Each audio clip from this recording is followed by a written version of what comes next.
Welcome to Influential Entrepreneurs, bringing you interviews with elite business leaders and experts, sharing tips and strategies for elevating your business to the next level. Here's your host, Mike Saunders. Hello and welcome to this episode of Influential Entrepreneurs. This is Mike Saunders, the Authority Positioning Coach. Today we have back with us Taliya Bashani, who's a real estate attorney, negotiation expert, and founder of the Tab Law Firm. And we'll be talking about her book, Win the Listing: Secrets to Become a Seven-Figure Realtor. Taliya, welcome back to the program. Thanks so much, Mike. Great to be here. Hey, so I know we talked last time about your work with real estate agents and helping them succeed. And I think it's just spectacular that you bring your background and your legal insights to really helping them become that seven-figure realtor. So today we're talking about the power of understanding the seller so that you're making that great presentation to them. So why is it so important for the real estate agent to really go deep and understand that seller? Sure. So there's several factors involved when it comes to knowing your seller and being able to pitch the listing to them. So the very first one is knowing what their motivation is to sell. So is it a situation where the sellers are downsizing? You know, they're in a 5-bedroom house and they just all their kids are grown and, off to school and they need to downsize? Is their motivation because they are relocating, maybe moving from the city to the burbs, or maybe they have a new job? So really knowing the motivation of the seller is key for tailoring your listing presentation and knowing exactly what to focus on when marketing and taking that listing.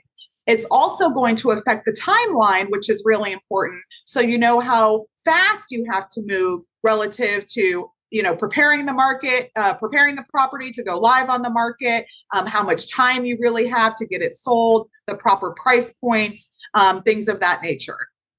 So let's talk about a few of those motivations to sell. And it's kind of reminds me when you were describing that of the old saying, knowledge is power. And people think, yeah, knowledge is power.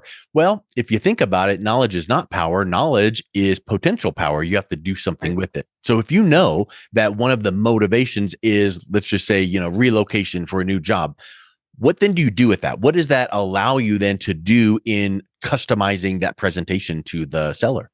Yeah. So knowing that information will assist or help you as the agent to tailor the listing presentation and to also tailor all of your marketing material. So if your client is downsizing and they're living in a large house and now they're going to go to, a smaller apartment or a condo or whatever it may be, there's a few things that you can recommend or suggest to them. So first, let's say they're not going to need all of that furniture, right? So they have outfitted this entire house, which now they're going to a 2-bedroom condo, less maintenance, less overhead. Maybe if that, depending on that furniture, you can include that a portion of the property can become furnished. That is a bonus or a negotiation tool that you can use when negotiating price and when pitching to buyers that maybe are relocating or buying from out of state. That saves them having to transfer and move and pack up all of their property. So having that information is really important. And then also, let's say your clients are selling their house because they have to move to California or Florida. In the same respect, they don't want to, pack and pay for the moving of all of that furniture and personal property out of state. So it can help them save on costs. And I've seen that used a lot for negotiation tools in bridging the gap. The other very important thing to keep in mind is, let's say they've been there 20 years. This has been their home. They've been attached to it. They've raised kids there, and they really need a little bit more time to get out of the property. That's also going to be important when, making offer and acceptance and choosing what buyer to select at what price point, because maybe your seller needs a lease back, a free lease back that you can negotiate. They need a little bit more time to kind of get out of the house and move and maybe store their personal belongings. So we can negotiate a 30-day lease back provision. So all of these different nuances or particulars to the sellers become very important so that you can tailor both your listing presentation and your marketing material when it comes down to selecting a buyer's offer. What you mentioned there is so important because it's tailoring it and customizing it, and we understand that. But I feel like some people would want to take a shortcut and get a quick survey form filled out from the seller before they meet with them and say, please tell me, are you moving for, are you needing to sell because, and then they take that information and just take their stock proposal and say, we're the realtor of choice when you need to move to California. And that's not what we're talking about. We're talking about putting some thought process into that. And when you can say, hey, you need to move to this area, and we're able to help you with that. And one thing you ought to consider is, and make sure you keep in mind that, and you're putting in some really in-depth information so that it's not only customized, but it's actionable content for them. And they really feel like you listen to them. Right. Yeah. So that I think really goes a long way. One of my other key points when really pitching to sellers is it's important to ask them questions. So a lot of agents, go in there and say, this is who I am, this is what I do, this is my experience, these are my success stories, which I think is great. And I think it's a portion of the presentation should be focused and surrounding who you are, your brokerage, and all of that value. But the second half of that presentation should really be, giving the stage to the sellers. These are going to be your clients, that you want to learn more about them. So when you ask the sellers questions about, what their motivation is, what their objections are possibly, what their likes and dislikes are as far as what they want or don't want in an offer, those things are really important to tailor. And another thing that goes a long way is asking sellers not only about their circumstances and their situation, but what do you love most about your house? What have you enjoyed the most about living at this property? Because those little gems or those little nuggets will really help sell a property, because people at the end of the day have, that emotional attachment. Buyers might love to hear that, they had their first, 2 babies here,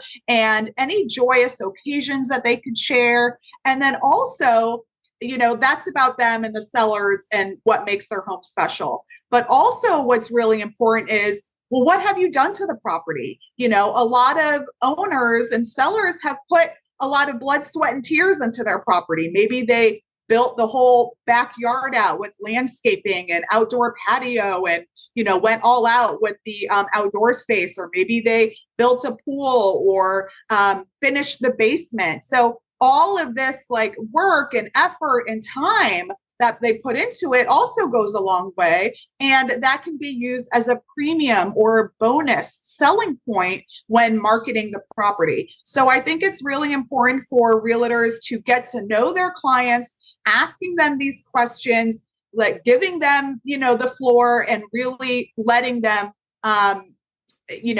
explain or give a history of everything that they've enjoyed about their house, and also what upgrades and finishes and bells and whistles do they put into their home, because that's really going to be important for negotiating that price point.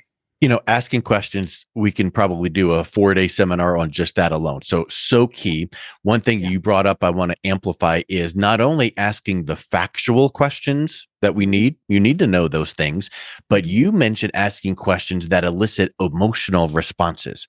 And that is so powerful because it allows them to tell their story. It allows you to understand their internal motivation, and that's all from asking questions. And I feel like so many times you might get a sales trainer that teaches you, hey, if you go to a local networking group, the way to become the most well-respected person in the room is to start talking to people, but let 90% of the conversation be you asking them questions and then listening. And you will leave that conversation and they will think you're the best conversationalist ever. And all you did was ask a question and listen, ask a question, listen. So what you just mentioned there is pure gold. And then when you add in and layer in requesting those emotional responses and those dream and transformational kind of questions, boy, it just brings it to light and really develops that relationship so powerfully. Yes, very true. And I also think it'll help sell the property even more, because as you're doing your showings, as you're doing your tours and your open houses, you can point out those distinctions. You can point out those upgrades and be like, oh, well, this is, actually the room where, the wife, started her fashion business. And, she was working in here with, a bunch of different material and drapery or whatever it may be. But all of those personal stories really helps get the property sold too. So I think not enough realtors go into these listing presentations, allowing the sellers to give, that feedback and that information and that personal information. The other really thing that I think is very important is knowing your audience. So there's, agents out there that maybe are talking to the son or, talking to the daughter, but the legal owners of the property are really, the parents or the grandparents. Yeah. So it's like, who are you going to, if before you put in all of this energy into, setting up a listing presentation, who are you doing it for, right? So you don't want to waste your time and spin your wheels talking to the wrong person or barking up the wrong tree, so to speak. You really, there's a couple things that you can do is checking the deed in the county clerk's office, which a lot of times is online. So pulling up that property, also looking at the history of that property. Was it listed with other realtors before? At what price point and for how long? And why didn't it sell? Asking the, sellers, oh, I see that you've had it, listed before with another agent. What happened there? Getting the history of the home. And then again, if you are, friends with the wife because she's in your yoga class and you're like, hey, I'm a realtor. Oh, you guys are looking to sell? Great, I'd love to come in and, give you a presentation. And the wife says, oh, sure, you can schedule in a presentation with me. But it's really the husband who's talking to his buddy, during pickleball, saying, giving him the business. Then, you're pretty much, you have two people going opposite directions. You're spinning your wheels. And, the other thing that I was thinking of too, when we're talking about asking questions, you need to listen strategically for their responses so that you're hearing the potential objections that they might have so that you can overcome them before they even come out. So when you're listening well and presenting to the right people, like you just said, if it's husband and wife, as an example, in that example, it's fine. Just make sure they're both in the presentation so that you're doing it most efficiently. Yes. And knowing objections is very important. So there's a few things that every realtor should be ready for in order to counter those objections. So, first of which is the seller's like, oh, I'm not sure if I'm ready to sell right now. Oh, I don't know where the market is going. Maybe I should just wait. You have to come back ready with your argument. No, actually, right now is the best time to sell. Before the market gets flooded with inventory, before everybody starts dropping the price and there's a lot more competition, you're actually in a pristine position to list right now because there's not a lot of inventory. And the buyers who do need to buy or do need to move or whose lease is expiring, they're going to be looking at your property and you have greater leverage to negotiate a higher price point because the market is not, saturated with properties. So you have to be ready for that. The other objection is, oh, well, my cousin or, my friend's best friend, is a realtor. I think I'm just going to use them. Well, your counter to that is, look, it's not always best to work with family. And I'm a professional and I'm going to be very objective with this listing. I'm also going to be making it top priority. Sometimes family members slack a little. They give their real clients, quote unquote, the priority. And then the family's like, well, they'll be okay. I'll get around to it. Don't worry, I've got this. But they're really not as on par. So if you as a realtor are pretty much ready and say, look, I'm committed to sell this property. I'm passionate about it. I'm going to work with you directly. We're going to be a team to get this sold to make sure all of your criteria is met. Having that, counter argument to that objection is also really important. So, the emphasis on that is not to shy away when sellers bring up objections. Don't just, it's pretty much like don't take no for an answer. Just be ready for your counter. And then you might make the seller think twice. Oh, right. I didn't actually think about that. Oh, you raised a good point. Yeah. Yep. So the true art form is to make those comments, like you said, in a non-confrontational way, but in a confident presentation way, so that you're educating them on why your position is the right one, and not making them feel bad, but not being confrontational, because that all of a sudden now puts you in their mind as that trusted authority, because it's like, that's kind of a good point. Yeah, I see that. Whereas if the tone was condescending, talking down, and argumentative, then they dig in their heels deeper and they stick with their point, and you've just lost. Right. Precisely. Exactly right. And the reason why I think timing is also so important for agents to know upfront, because let's say it's one of those situations where it has to be a quick sale. They have to get out of there right away. Maybe they're already in contract on another purchase, or maybe their job is starting across the country in 60 days, and that timing is very important. That's going to really dictate and determine your price point, because a lot of sellers might want to price it a little higher, but if you want to get multiple offers or make it look really attractive and get a lot of showings, then you as a realtor know that you're going to have to price it, competitively, and to make it attractive to really get that foot traffic to meet the timeline of the seller. And you found that out by strategic questioning, asking the right questions, and then noticing what was really a burning desire for them, and then using that throughout. Not every other word, but just throughout, like, hey, to meet that deadline to get you out to California for that job, we're going to make sure that we boom, boom, boom, boom.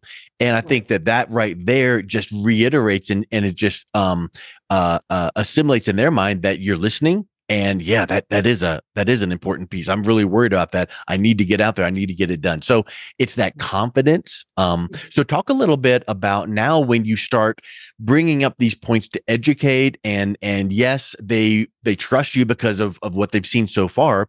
But now you need to talk a little bit about, some ideas to help them sell it. So, hey, our marketing department does this, and we do an open house.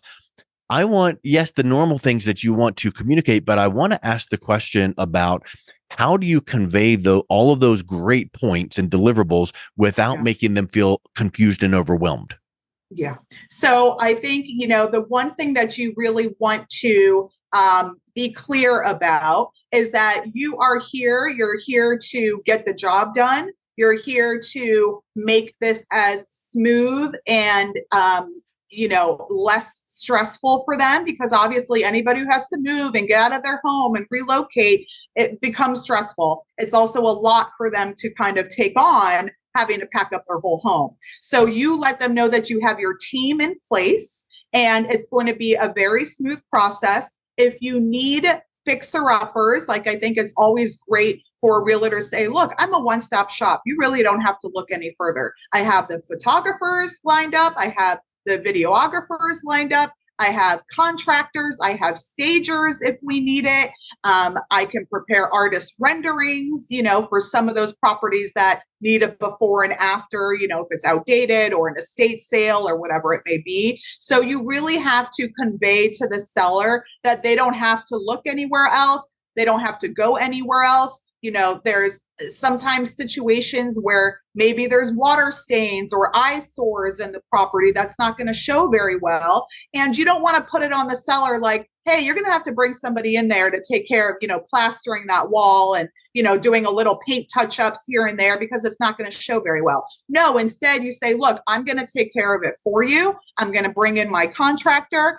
He's going to give you a great price. We'll only charge $200. He can patch up all these holes in the ceiling, take care of any of that water damage or water stains. We're really going to make this property shine and look very pristine. So that's when you start letting the seller know who you are, what value you provide, what services you can offer them, and how it's just, you keep it all in-house and you're like the captain of the ship, and it's your job to sail it into paradise. So that's really what the seller wants to hear, is somebody who's going to come in, take care of everything for them, soup to nuts, get the marketing stuff done, get the drone or the video coverage, virtual tours, whatever it may be, to really sell the property at the price and timeline that the seller's looking for. So Agree 100%. How important do you feel it is to be actively listening when you're asking these questions and cataloging their objections and concerns and the way you would want to deliver these things, but Yeah. to wrap it up into like an example case study from like a recent client, like, hey, you know what? It reminds me, I had this client recently that needed to move to California in a tight time frame. Now, what we did is we brought in the drone and we did so using case studies and examples and stories that way to make your points. Is that Yes. something that you feel is really important?